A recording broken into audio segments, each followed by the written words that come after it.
The Galactic Council had been around for 12,000 years. In all that time, they had kept peace across hundreds of star systems. They had rules for everything, especially war. When two species disagreed, they fought in specific ways. There were boundaries. There were limits. There was order. Then the swarm came, and none of the rules mattered anymore. The swarm was different from anything the galaxy had seen before. They were not a civilization. They were more like a plague of insects, but each insect was the size of a small ship. They consumed everything in their path. Planets, stations, ships, even stars, if given enough time. They did not negotiate. They did not retreat. They simply ate and multiplied. For 3 years, the Council had fought them. The elder races, species who had mastered space travel before Earth even had dinosaurs, threw their best weapons at the swarm. Nothing worked. The swarm adapted to every tactic. When the Council used precision weapons, the swarm learned to dodge. When they used formation tactics, the swarm found the weak points. World after world fell to the hungry tide. Ambassador Velkara stood in the great chamber of the Council. Her body was made of living crystal that changed colors with her emotions. Right now, she was flickering between blue and red, which meant she was nervous and angry at the same time. She had come to make a proposal that would shock everyone present. "We must contact the humans," she said. The chamber erupted in protests. High Commander Zephyroon rose from his seat. He had 4 eyes and skin like polished stone. "The humans? They are barely more than children. They only discovered faster-than-light travel 30 years ago. They still war among themselves constantly." "Exactly my point," Velkara replied. "We have studied their history. They are violent, yes, but they are also unpredictable. The swarm adapts to logic. Perhaps we need warriors who are not logical." Another council member, a being that looked like floating mist, spoke up. "We have reviewed human military records. Their tactics make no sense. They take unnecessary risks. They ignore the mathematics of warfare. They are barbarians. Barbarians who survive," Velkara said quietly. "Their planet should have destroyed itself 100 times over. Nuclear weapons, biological warfare, environmental collapse. They came close to extinction at least 6 times in the last 2 centuries. Yet they are still here. They adapt. They survive. They find ways to win when winning should be impossible." The debate went on for hours. In the end, the vote was close. The Council would contact Earth, but their expectations were very low. They did not believe humans could actually help. They just needed more bodies to throw at the swarm while the smart races figured out a real solution. Humans would be cannon fodder, nothing more. On Earth, in a space station orbiting high above the planet, Colonel Jack Morrison was having a normal day. He was reviewing supply reports when his computer screen went blank. Then a hologram appeared in front of him. Jack had seen a lot of strange things in his career. He had fought in wars on 3 continents. He had survived situations that should have killed him. But he had never seen an alien before. The hologram showed a woman made of crystal. She spoke in perfect English, though Jack could tell something was translating her words. "Greetings, Colonel Morrison. I am Ambassador Velkara of the Centauri Collective. I represent the Galactic Council. We have been observing your species for some time." Jack leaned back in his chair. He did not look surprised or scared. He just looked tired.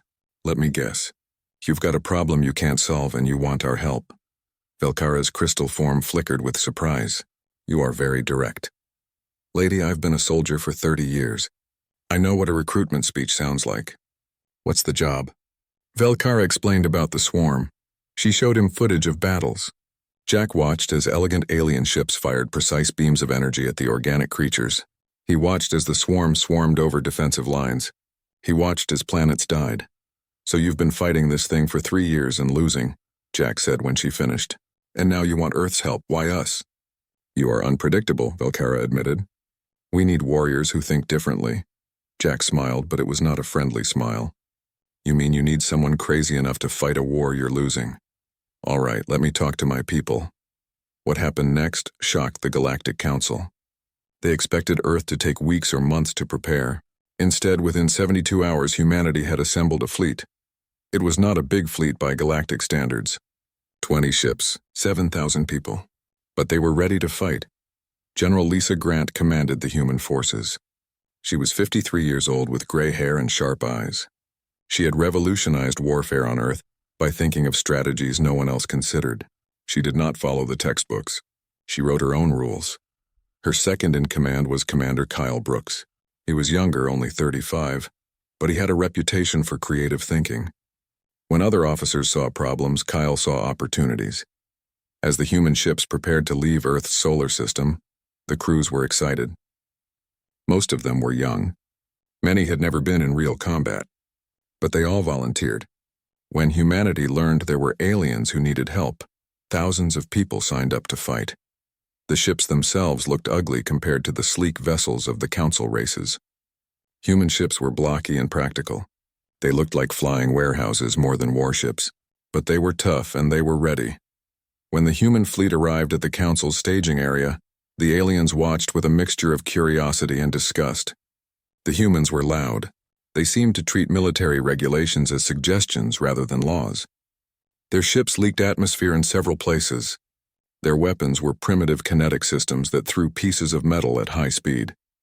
Commander Zephrun reviewed the human forces and filed a report. These creatures are undisciplined and their technology is crude. They will last perhaps one engagement before being destroyed. However, they may buy us enough time to develop a proper counter-strategy against the swarm. What none of the council members understood was that humanity's apparent chaos was actually their strength. Humans did not fight wars the way they were supposed to be fought. They fought to win, and they did not care about looking elegant while doing it. Captain Nina Walsh commanded the human flagship, a ship called the Defiant. She was 38 years old and had earned her rank by winning a brutal civil war on Mars 5 years earlier. As her ship took its position in the council fleet, she looked at the tactical display and frowned. "They're setting up a defensive line," she said to her second officer, Lieutenant Greg Hayes. "They're just going to sit there and shoot at whatever comes at them." "That's what the battle plan says," Greg replied. Nina shook her head. "That's a good way to die. The swarm doesn't care about taking casualties. They'll just overwhelm a static defense. So what do? "We follow orders," Nina said. "For now. But the moment things go bad, we do things our way." She did not have to wait long. 4 hours later, the swarm arrived, and everything the council thought they knew about warfare was about to change forever. The human fleet sat in formation with the council ships waiting. Captain Nina Walsh stood on the bridge of the Defiant watching her screens. Around her, the council's forces were arranged in perfect geometric patterns. Each ship knew exactly where it was supposed to be. Each weapon was calibrated for maximum efficiency. Everything was precise and orderly. Nina hated it already. "They're treating this like a parade formation," she muttered to Lieutenant Greg Hayes. "This isn't how you win a fight. Maybe they know something we don't," Greg suggested. "They've been losing for 3 years," Nina replied. "I don't think they know as much as they think they do." The swarm appeared on the edge of the star system like a dark cloud. Sensors showed hundreds of contacts, each one a living creature bred for war. They were not ships in the traditional sense. They were animals, but animals the size of buildings, with armor like steel and weapons grown into their bodies. Commander Zephrun's voice came over the communication channel. "All vessels, hold position. Fire only when targets enter optimal range. Maintain formation at all costs." Nina watched as the swarm drew closer. The council ships waited patiently, their weapons charging. When the swarm reached the designated range, the council fleet opened fire. Beams of pure energy lanced across space.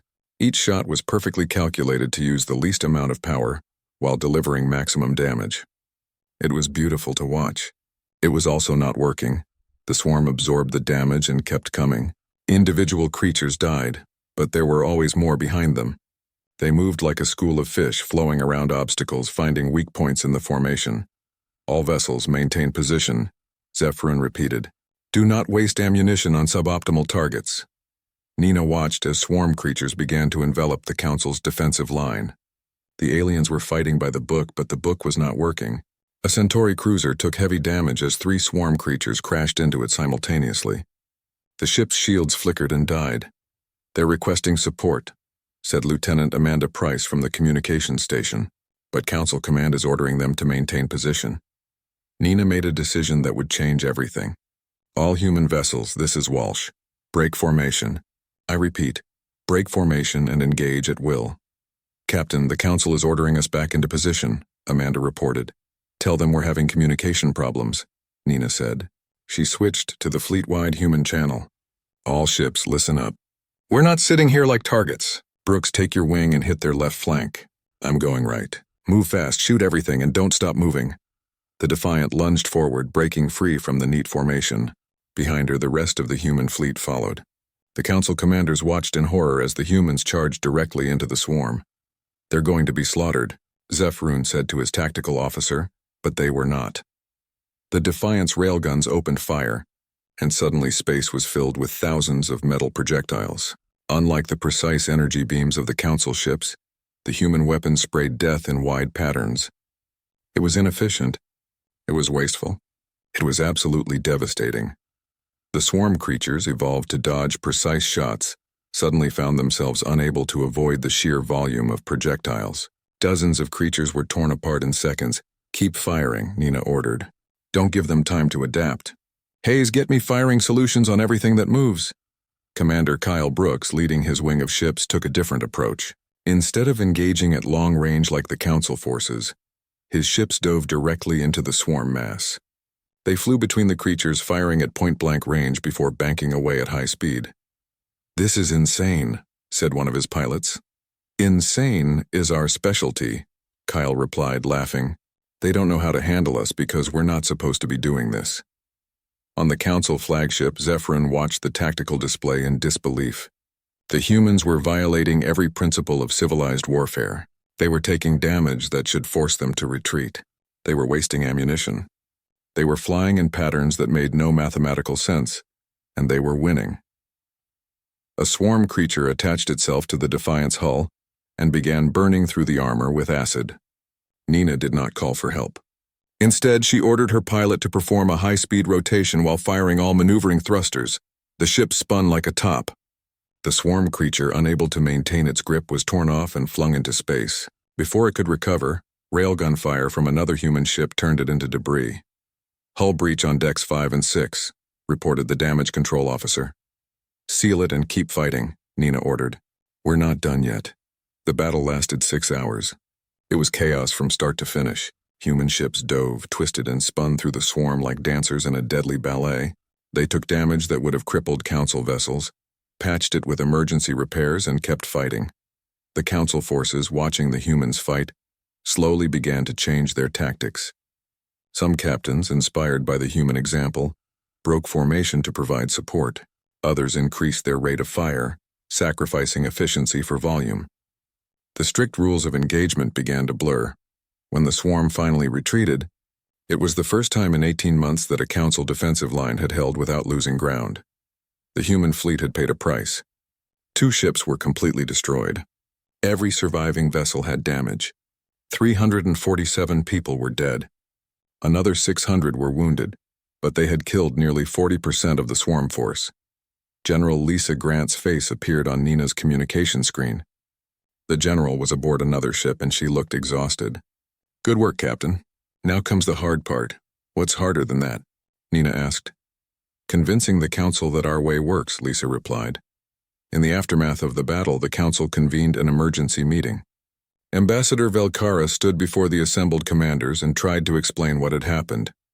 The humans fought without regard for proper tactics, said one admiral. They were reckless. They were effective, Velkara countered. For the first time since this war began, we did not lose ground. We advanced, but at what cost? Another commander asked. They lost 2 ships out of 20. That's a 10% casualty rate, unacceptable. They lost 10%, Velkara said slowly, but they inflicted casualties at a rate 4 times higher than our forces have achieved in any previous engagement. Their methods may be crude, but they work. Commander Zephrun had been silent during most of the meeting. Finally, he spoke. I have reviewed the battle recordings in detail. The humans did not simply attack recklessly. They created chaos, yes, but it was deliberate chaos. They moved unpredictably, forcing the swarm to react instead of plan. They accepted damage that gave them tactical advantages. They fought like they were expecting to lose but were too stubborn to accept it. Can we learn from them? Asked Fleet Admiral Kreenal, the eldest and most respected military commander in the council. I do not know, Zephrun admitted. Their methods seem to require a mindset that may be unique to their species. They call it thinking outside the box. I am not certain we have a box to think outside of. Velkara made her proposal. Give them more authority. Let them train our forces in their methods. We have fought this war for 3 years using logic and precision. It has not worked. Perhaps it is time to try something illogical. The vote was contentious, but eventually passed. Humanity would be given command authority over mixed council human task forces. They would be allowed to implement their tactics more widely. On the Defiant, Captain Nina Walsh was reviewing damage reports when Commander Zephyroon contacted her directly. Captain Walsh, I am required to serve as liaison between council forces and your military. I must confess I do not understand your methods. Nina smiled. Commander, neither do we half the time. That's kind of the point. How can you fight effectively without proper planning? We do plan, Nina said. We just don't let the plan become more important than winning. The moment we saw your defensive line wasn't working, we adapted. That's what humans do. We break things, learn from the breakage, and try something new. Zephyroon was silent for a moment. This will take considerable adjustment on my part. Probably, Nina agreed. But if you want to beat the swarm, you're going to have to learn to be as unpredictable as they are adaptable. Welcome to the human way of war, Commander. It's messy, it's chaotic, and it works. 3 weeks after the battle, General Lisa Grant established a command center on an orbital platform above the border world. The Council had given her authority to reorganize their forces, though many commanders were not happy about it. Humans had been in space for less than 50 years. The idea of taking advice from them seemed absurd to species who had been exploring the galaxy for millennia. Lisa did not care about their feelings. She cared about winning. Here's the problem, she said to the assembled Council military advisors. You've been fighting the swarm like it's a traditional enemy. You calculate the optimal firing solutions. You maintain perfect formations. You minimize risk. But the swarm is a hive mind. It learns from patterns. Every time you do something logical, it adapts to counter it. Commander Zephyroon, who had been assigned as permanent liaison to human forces, spoke up. What alternative do you propose? Warfare without logic is simply chaos. No, Lisa corrected. Warfare without predictability. The swarm expects you to take the most efficient path, so we take the second most efficient path, or the 10th. We keep them guessing. She pulled up tactical displays showing the previous battle. Watch here. Captain Walsh's ship took damage that should have forced a retreat, but instead of retreating, she used the damage section as a battering ram. The swarm was trying to calculate her next move based on logical self-preservation. They never expected her to charge forward. A Centauri admiral looked disturbed. But that risks the entire crew. Yes, Lisa agreed. But it also wins the fight. We calculate acceptable risks, not acceptable losses. There's a difference. Over the next 2 weeks, Lisa's staff worked with Council forces to implement new training. It was a difficult process. The Council races had refined warfare into an art form over thousands of years. Humans treated it like a bar fight. Captain Nina Walsh was assigned to train Centauri pilots. She watched them fly practice maneuvers and shook her head in frustration. You're still flying in perfect formation, she called out over the communication channel. Break apart. Vary your speeds. Make your movements random. But that violates energy efficiency protocols, replied one of the Centauri pilots. Nina sighed. Listen, efficiency doesn't matter if you're dead. The swarm predicts where you'll be based on where you should be.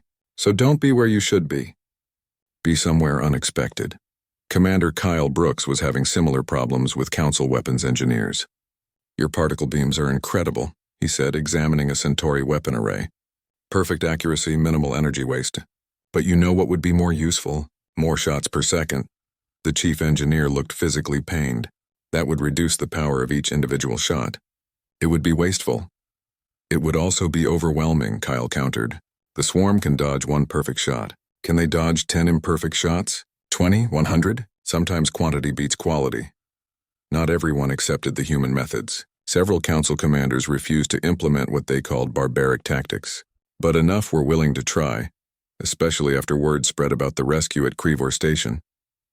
Lieutenant Colonel Henry Clark was leading a rapid response team when the call came in. A Council research station was surrounded by swarm forces. 3,000 scientists were trapped inside. Standard protocol said to evacuate who you could and destroy the station. Henry had other ideas. We're going in, he announced. Commander Zephyroon, monitoring from the command center, protested immediately. That is suicide. The swarm has completely surrounded the station. Any rescue attempt will fail. Probably. Henry agreed cheerfully. But we're going to try anyway. The human rescue force consisted of 8 small fast ships. They approached the station from below the orbital plane, where the swarm presence was lightest. But instead of trying to fight through, they did something the swarm did not expect. They rammed through at full speed. 3 ships took catastrophic damage, but they punched a hole through the swarm encirclement. The other 5 ships docked with the station while Marines poured out to secure the evacuation zones. Major Laura Bennett led the Marine team. She was a short woman with a scar across her face and no patience for protocol. As her team fought through corridors filled with swarm organisms, she shouted orders. These things bleed, they can die. Keep moving forward. Don't give them time to surround you. A swarm warrior blocked the corridor ahead, its armored body filling the space. Private Chris Morgan did not wait for orders. He grabbed an explosive device, charged forward, and detonated it at close range. The explosion killed the creature and injured Chris badly, but it cleared the path. The evacuation took 40 minutes. When the ships pulled away from the station, they had all 3,000 scientists aboard. The cost was 2 ships destroyed completely, and 147 humans dead. The Council had written those scientists off as lost. Humans had saved them anyway. When Admiral Kreenall reviewed the mission reports, he made a note that military historians would study for generations. Humans do not calculate acceptable losses. They calculate acceptable risks. These are fundamentally different approaches to warfare. 6 months into humanity's involvement, something remarkable happened. The swarm's advance stopped. For the first time in 3 years, they were not gaining territory. In some sectors, they were actually being pushed back. Captain Nina Walsh sat in General Grant's office, drinking coffee from a container that claimed to be coffee but definitely was not. Her ship was being repaired again after her 4th major battle. The Council is finally listening, Lisa said, reviewing reports on a tablet. We have 10 Council battle groups now using modified human tactics. Their casualty rates have dropped by 30% and their effectiveness has tripled. How's Zephrun handling it? Nina asked. Lisa smiled. He told me yesterday that working with humans has been the most stressful experience of his 200-year career. Then he said it's also been the most educational. I think he's starting to like us. The door opened and Commander Kyle Brooks entered, followed by a Centauri officer named Delmar. The alien had been working with human forces for months and had started to think more like them. General, we have an idea, Kyle said. Delmar came up with it, actually. The Centauri's crystalline body shimmered with nervous energy. I have been studying human military history. You have a concept called submarine warfare, ships that hide underwater and attack without warning. Guerrilla tactics applied to space, Nina said, understanding immediately.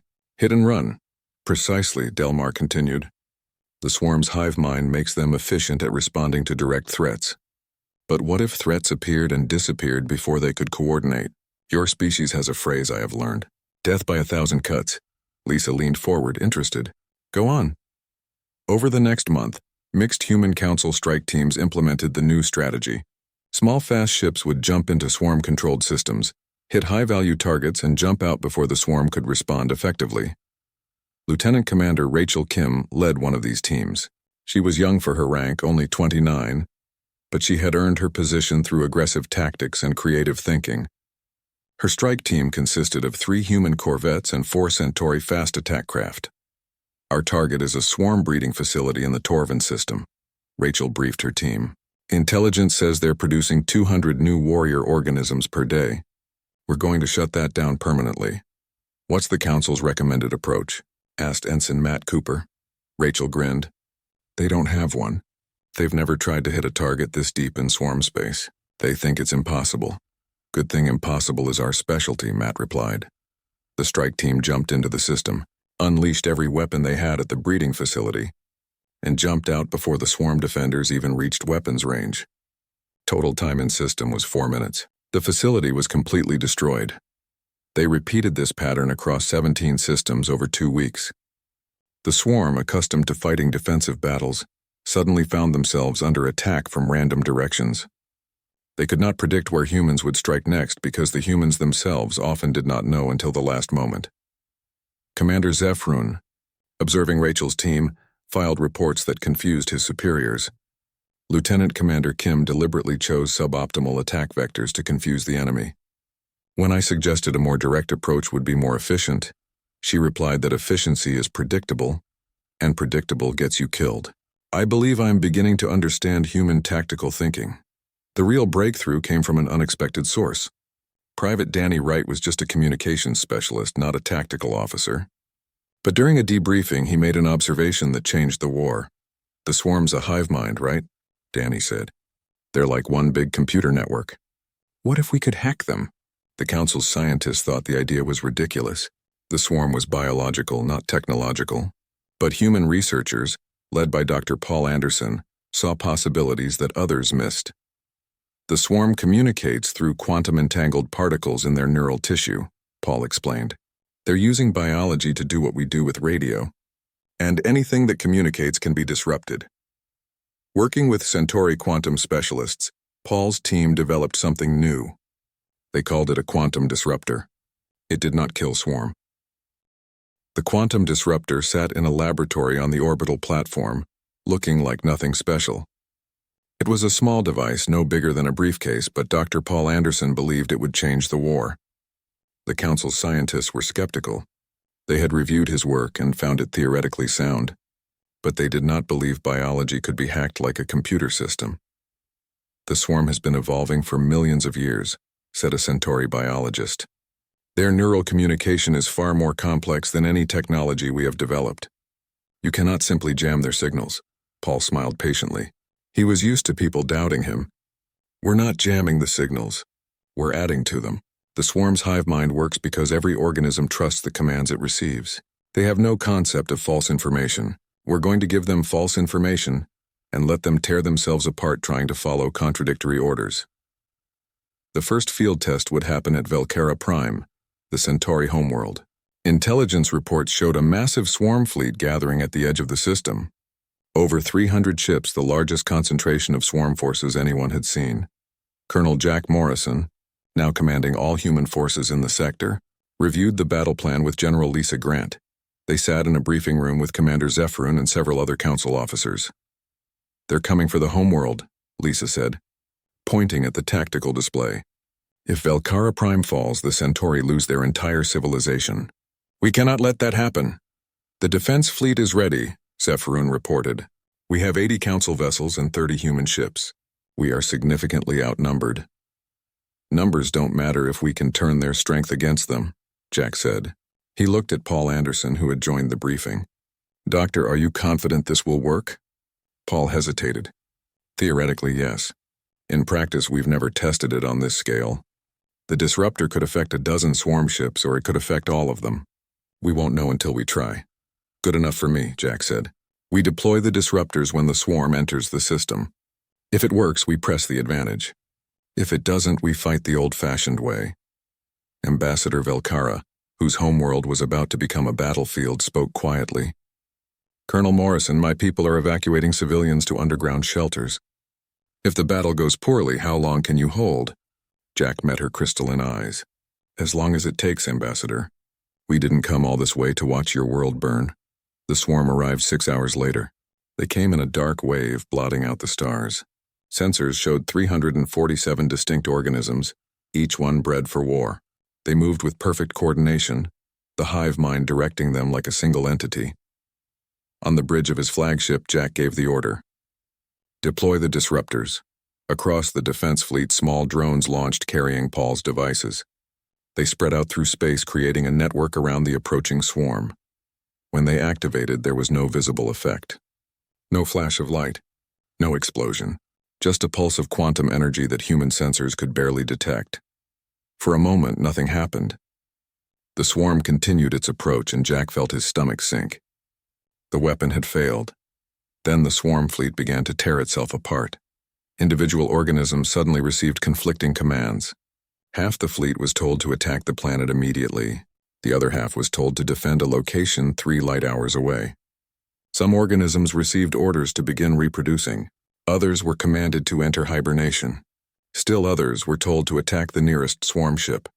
The hive mind, which had been the swarm's greatest strength, became its fatal weakness. Without the ability to distinguish true commands from false ones, the organisms descended into chaos, They crashed into each other, fired on their own kind, and spun in confused circles. "All ships engage now," Jack ordered. "Hit them while they're disorganized." The Council fleet, now fighting alongside humans with combined tactics, swept forward. They used Council precision and human aggression together. Particle beams struck with perfect accuracy. Railguns sprayed destruction at close range. The swarm, unable to coordinate a defense, was slaughtered. Captain Nina Walsh, commanding the Defiant, led a strike force directly into the heart of the confused swarm mass. Her ships moved fast, taking advantage of every opening. When a cluster of swarm organisms tried to regroup, her railguns tore them apart before they could coordinate. "This is too easy," Lieutenant Greg Hayes said from his station. "Don't jinx it," Nina replied, but she was smiling. For the first time since the war began, they were not just winning a battle. They were dominating it. The battle lasted 3 hours. When it ended, the swarm had lost over 90% of its forces. The survivors fled into deep space, their hive mind shattered and unable to reorganize. On the surface of Velcara Prime, Ambassador Velcara watched the battle from her office.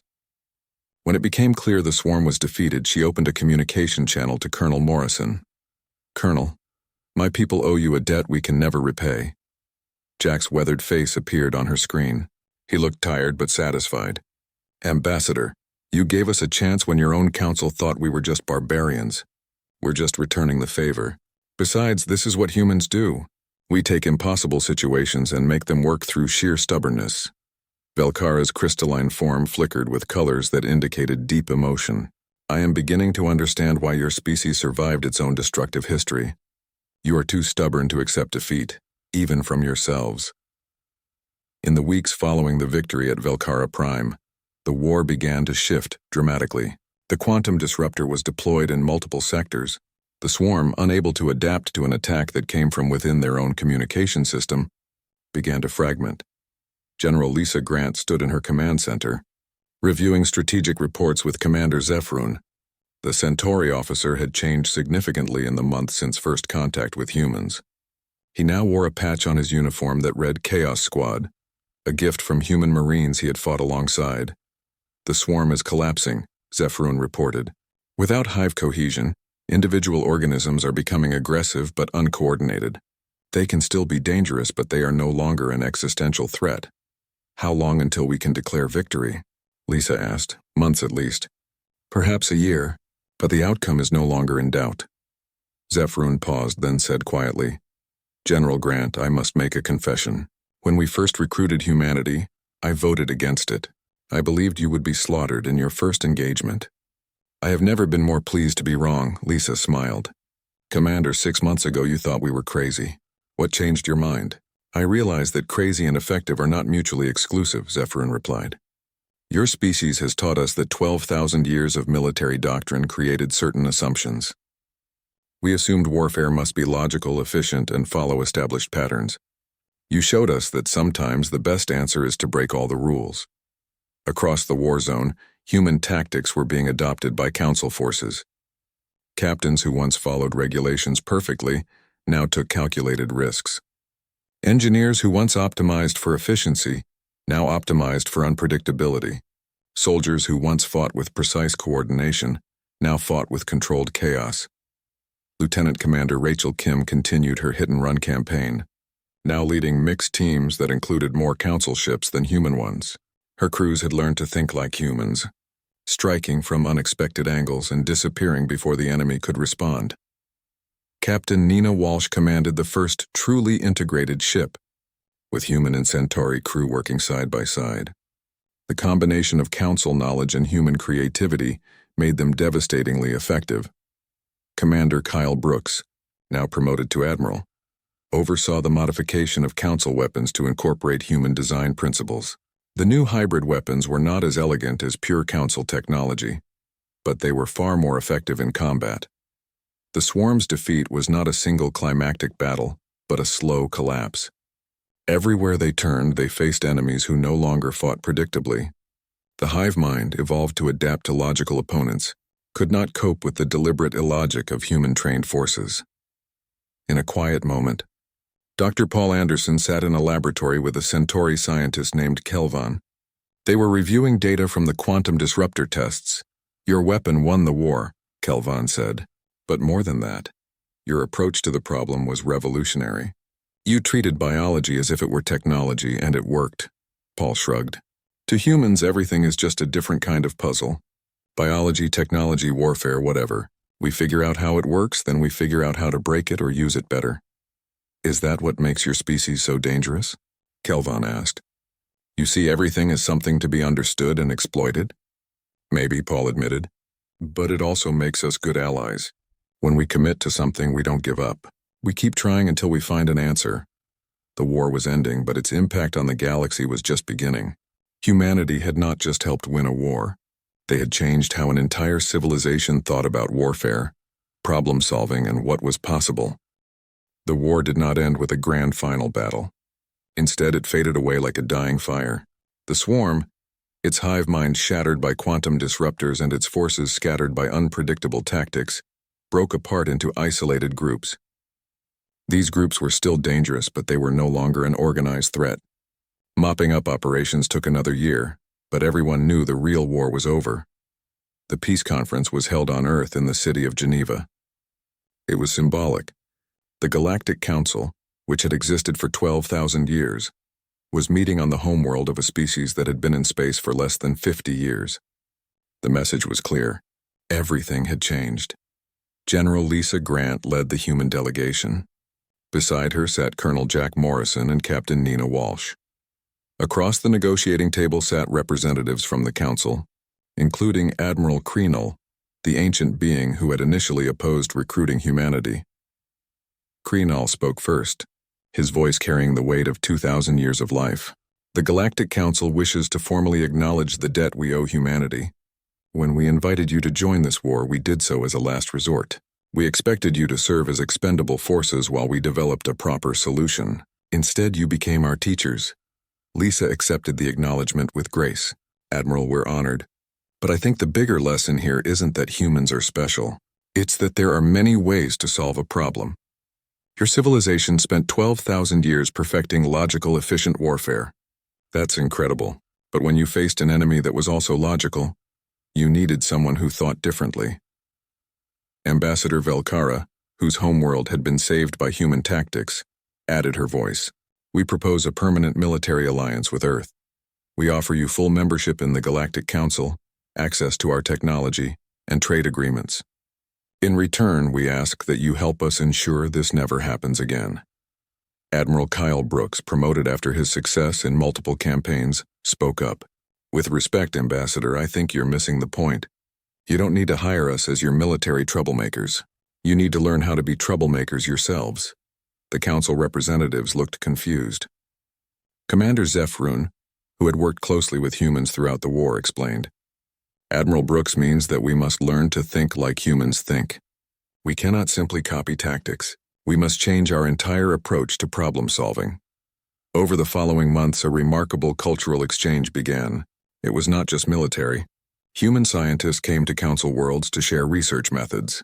Council philosophers traveled to Earth to understand how humans approached creativity and innovation. Teachers from both sides worked together to develop new educational programs. Lieutenant Colonel Steve Martinez opened a military academy on Mars. Council officers from a dozen species attended his classes, learning what humans called creative tactical thinking. The curriculum was unlike anything the Council had seen before. Today's exercise is simple, Steve announced to a class of Centauri commanders. You have one ship, minimal weapons, and you need to destroy a heavily fortified station. Standard tactics won't work. What do you do? A Centauri officer raised a crystalline appendage. We should request reinforcements and develop a comprehensive battle plan. Wrong, Steve said cheerfully. The correct answer is that there is no correct answer. I want you to come up with the craziest, most illogical solution you can imagine. Then we'll figure out how to make it work. The exercise forced Council officers to think in ways they never had before. One group proposed ramming the station with an asteroid. Another suggested pretending to be a supply ship. A third wanted to create a miniature black hole using gravity manipulation. None of the plans were perfect, but they were creative. You're learning, Steve told them at the end of the session. Perfect plans fail when the enemy is smart enough to predict them. Crazy plans work because nobody expects them. Captain Nina Walsh took command of the Unity, a ship designed by both human and council engineers. It incorporated the best technology from both civilizations. The crew was mixed, with humans serving alongside Centauri, Velkari, and other species. The point isn't that humans are better, Nina told her crew during their first briefing. The point is that we're stronger together. You bring thousands of years of knowledge and refinement. We bring creativity and controlled chaos. Combined, we're unstoppable. Their first real test came when pirates attacked a convoy in neutral space. The pirates were sophisticated, using hit-and-run tactics that had proven effective against Council forces for years. But they had never faced a ship like the Unity. The Unity responded with a combination of Council precision and human aggression. They calculated optimal firing solutions like Council doctrine taught, but delivered them from positions that made no logical sense, just like humans preferred. The pirates, expecting either cautious Council defenders or reckless human attackers, cut both and were completely overwhelmed. That was beautiful, said Lieutenant Delmar, the Centauri tactical officer who had served with Nina since the early days of the war. We used mathematical perfection delivered through calculated chaos. Now you're getting it, Nina replied with a smile. Colonel Jack Morrison retired from active duty and accepted a position as Earth's ambassador to the Galactic Council. His first official act was to establish a joint research initiative to study other species' unique approaches to problem solving. We got lucky, Jack said during his inaugural speech at the council chambers. You needed something we happen to be good at, which is creative chaos.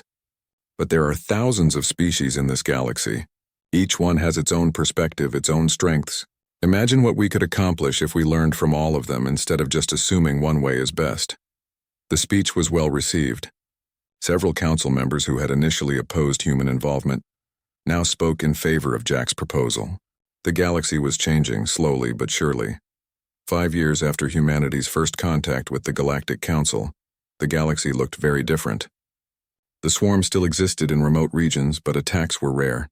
They had learned that the galaxy now contained forces they could not predict or overcome. Council military forces had been transformed.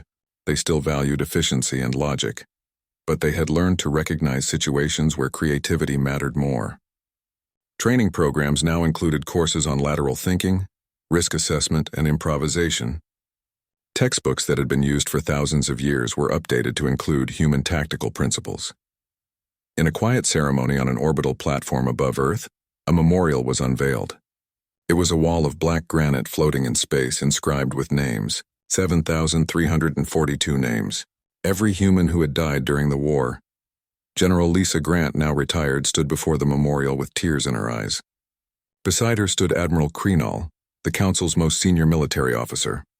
We called you barbarians, Krenal said quietly. We considered you expendable. A last resort to buy time while the civilized races found a proper solution. And instead, we changed everything, Lisa replied. You did far more than that, Krenal said. You taught us that civilization and creativity are not opposites. That chaos can be as powerful as any technology. That sometimes the best solution is the one nobody expects. He turned his ancient eyes to her. You taught us that 12,000 years of certainty had made us brittle. You brought flexibility back to the galaxy. Lisa looked at the names carved into the memorial. Each one represented someone who had charged into impossible situations with courage and creativity.